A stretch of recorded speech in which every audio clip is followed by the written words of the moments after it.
Well, we've got breaking news. Earnings from Marvell Technology, and the shares are sinking 11% after the company's first quarter forecast for revenue and earnings per share missed estimates.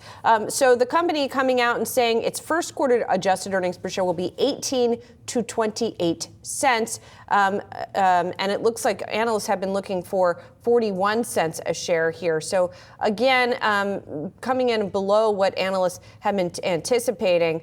And obviously this is disappointing given that there's been a lot of focus on something like a Marvell here. Actually, let me correct that for a moment. I believe they are actually forecasting a loss per share for the first quarter of the year, where analysts had been predicting a gain. Now, Matt Murphy, the CEO, striking a positive tone in the statement today, saying in particular, data center end market revenue was up 38% sequentially and 54% year over year. So we'll certainly be digging into the call and what that shortfall's about. Yeah, I mean, and heading into this, remember, this is one of those names, Julie. I mean, it was up about 40% this year. It was up more than 100% over the past 12 months. It is interesting to look at CEO Matt Murphy's comments here, because he notes how, listen, we are forecasting what he calls soft demand. He says that's going to impact consumer, carrier infrastructure, and enterprise networking in the near term.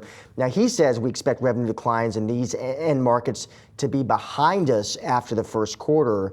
And he goes on to say we're projecting a recovery in the second half of the fiscal year, but at least initially in the after hours, you can see investors are selling it down more than 10%. Yeah, and like many other chip makers, right, these shares have been climbing into the report. They're up about 41% yeah, huge just move. for this year here. And I believe Marvell is on the record list today as well, that it was at a record high.